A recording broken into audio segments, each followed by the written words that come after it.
Alright, YouTube, we have a problem regarding politics now. Rick Santorum has now decided to run for president, possibly. And he's trying to get the nomination from the Republicans, which thankfully I don't think he'll get. He's a little bit further right than even someone like John McCain or Mitt Romney, which is saying a lot. He's more of a Rush Limbaugh level right winger. I don't think they'll nominate him because he wouldn't appeal to the moderates within the party very well. But Rick Santorum, something we need to spread about this individual is his strange take on the Constitution. You see, he doesn't believe that the Constitution grants people privacy in regards to their private adult sexual acts consensually between adults, and believes that things like homosexual sex and gay marriage are in the same ring as incest and bestiality, which is problematic because, number one, it doesn't make any logical sense. And number two, it really smacks of the 1940s or 50s, back when people, thought that, oh, well, gays are degenerates and they're going to hurt our culture, and that's basically what he seems to believe. Now, there's a link in the description to a site which people are trying to get pumped up in the Google ratings. You can go to that site and like it with your Facebook, or at the same time, you can search for Rick Santorum on Google, and it should be one of the top results. And by clicking on it, it pushes it up on the results list. Now, I think it's number 2 right now, which is pretty good, but try to get it to surpass his Rick Santorum's unofficial site. But this is clearly a disturbed individual. Clearly, he doesn't understand the Constitution, and I'm not exactly sure what his purpose in it is. I think probably he did it primarily to get elected by appealing to the rather large minority of the population, which are wingnuts and crazies who believe still in the medieval notion that somehow homosexuals want to destroy our culture, and they tie them in with atheism and radical humanism and things like that. But it seems like a step in the wrong direction to have someone like this even become a possible candidate. It shows some bigotry within the Republican Party. Now, granted, I'm not enamored to the Democratic Party either, and if the Republicans put forward a candidate that was halfway decent, I would vote for them over Obama. So far, nobody has appeared even halfway legitimate. They've got people like Ron Paul and Sarah Palin in there raising hell. Drill baby drill, and then Ron Paul, oh, I want to dump sewage into the forests and lakes. But Rick Santorum is especially hateful. He's not even a closeted bigot. He's just a bigot.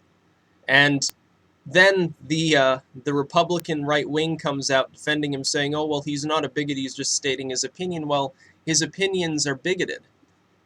That's what they are. That's like saying we can defend the Ku Klux Klan and their views because it's just their opinion. And that's what it is, but they're still bigots. Or neo-Nazis, or any group like this, or black nationalists, or militant Jews, or anything like that. It's all bigotry, closeted in some cases with people like Santorum, who are holding a public office, and obviously they can't express all of their opinions as they wish to express them, because they know they wouldn't get elected. Now, this seems like the kind of person who would also be against things like interracial marriage and just doesn't want to say it because he knows, oh, well, I'll get in big trouble. But right now, the gay marriage debate is still going on, and what you've got is a politicization of the issue, which isn't justified. It's not a political issue so much as it is a civil rights issue. We know that the civil rights movement of the 50s was also politicized, ironically by the same party, even though, looking back in retrospect, it should have been self-explanatory, number one, what the outcome would have been, and number two, why it was wrong to politicize it in the first place, and that's exactly what he's done. So you can click the link and like it, or search Rick Santorum and find the result that talks about anal seepage, which is basically the sexual term derived from Santorum. and it would be funny to see that go back to number one. But thankfully, I don't think he'll get the nomination. I'm personally thinking the Republicans are going to put Mitt Romney in the lead, and probably tailor someone like Ron Paul to be his backup because they want to keep the Tea Party motivated. Um, or they could do the opposite and do a Paul Romney ticket. But really, it's more about the issue of, you know, it's not so much that he's likely to get elected. It's more about the principle. It's more about the principle of, this is the United States. We have a constitution for a reason. People do have the right to privacy within what they're doing consensually between two adults. And also Santorum, being against gay marriage is more mainstream a view than thinking that such things should be outlawed directly by the state. That's not so much a radical view. He's also against gays adopting, which is also fundamentally a right-wing issue. But just believing that you can warp the Constitution for your political agenda is kind of alarming. And I think it's time for everyone to do something about it and derail his candidacy as quickly as possible. Basically, people like Sarah Palin were already derailed.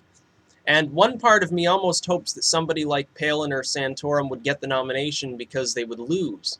But the other part of me wants to believe that since the two-party system is a failed system, and the liberal-conservative dichotomy is a false dichotomy propped up by the two major political parties and by the media, it would be nice if we could at least show, in the meantime, while we're waiting for a viable third-party option to crop up, or a fourth party or whatever, in the meantime, it would be nice to have candidates that can at least be halfway decent in those two parties, and that we can force out all the shysters and idiots, people like Santorum and Palin.